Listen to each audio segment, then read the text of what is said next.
जीव विज्ञान की श्रृंखला में आज हम आपको पढ़ाने वाले हैं क्रॉसिंग ओवर अर्थात जीन विनिमय।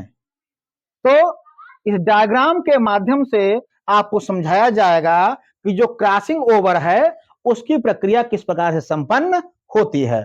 इसमें होता क्या है, इसमें जो समजात गुणसूत्र होते हैं उनके जो नॉन सिस्टर क्रोमैटिड्स होते हैं उनके मध्य गुणसूत्रों के खंडों का आदान प्रदान हो जाता है। अर्थात एक गुणसूत्र का जीन खंड किसी दूसरे गुणसूत्र में लग जाता है और दूसरे गुणसूत्र का जो जीन खंड है वो पहले गुणसूत्र से जाकर जुड़ जाता है।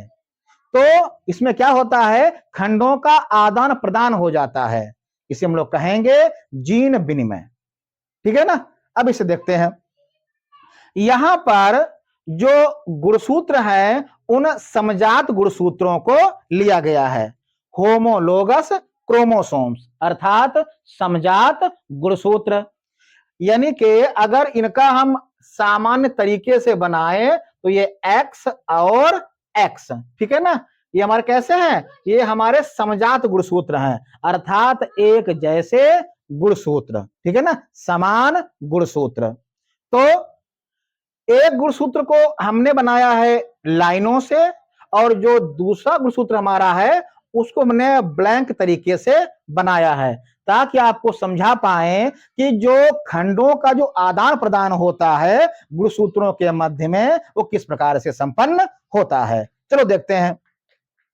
तो ये हमारे समजात गुणसूत्र हैं। तो इनकी जो इसका जो लूप है, जो इनकी भुजाएं हैं जो अपनी ही हैं, यानी कि ये वाले, ठीक है ना, क्या है ये हमारे सिस्टर क्रोमैटिड्स हैं। यानी कि जो गुणसूत्र का वो जो एकल गुणसूत्र है उसका खंड होंगे आपस वाले एक ही गुणसूत्र वाले, वो हमारे कहलाएंगे सिस्टर क्रोमैटिड्स। जैसे कि ये और ये और ये क्या है, ये आपस में सिस्टर क्रोमैटिड्स हैं, ठीक है ना।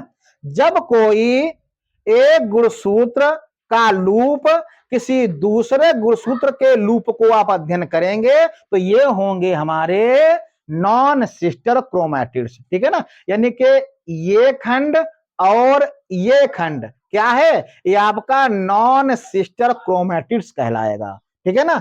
और इनके जो आपसी खंड हैं ये हमारे कहलाएंगे सिस्टर क्रोमैटिड्स, ठीक है ना। तो ये क्या है, ये सिस्टर क्रोमैटिड्स हैं। और जब एक गुणसूत्र किसी दूसरे गुणसूत्र के साथ में ओवरलैप करे, है ना, तो यह प्रक्रिया हमारी होगी जाके नॉन सिस्टर क्रोमैटिड्स के मध्य में, ठीक है ना।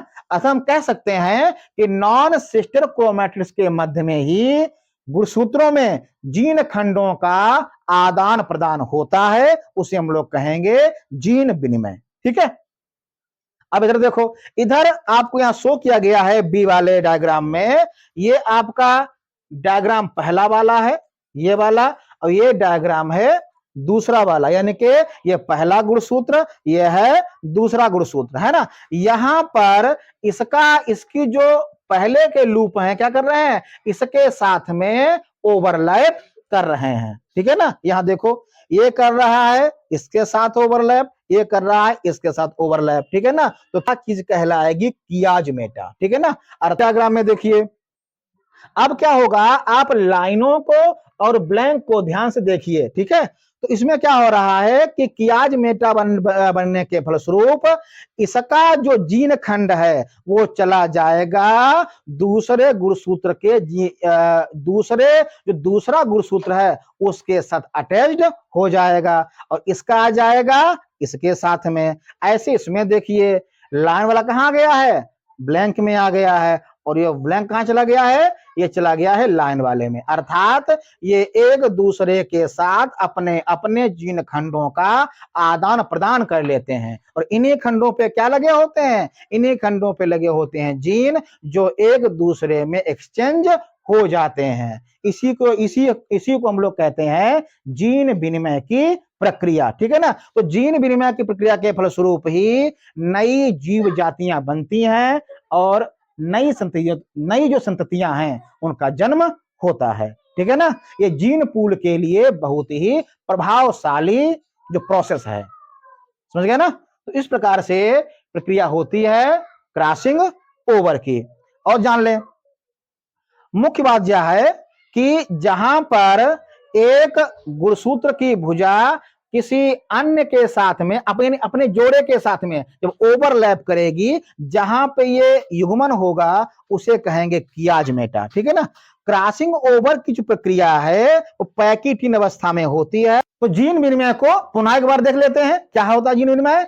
कि समजात गुणसूत्रों में क्या होता है, प्रत्येक जोड़ी में, ठीक है ना, कियाज-मेटा के माध्यम से जो गुणसूत्रों के खंड होते हैं वो आपस में एक्सचेंज हो जाते हैं। अब किससे एक्सचेंज होंगे? नॉन सिस्टर क्रोमेटिड्स के साथ में। उसे हम लोग कहेंगे जीन विनिमय।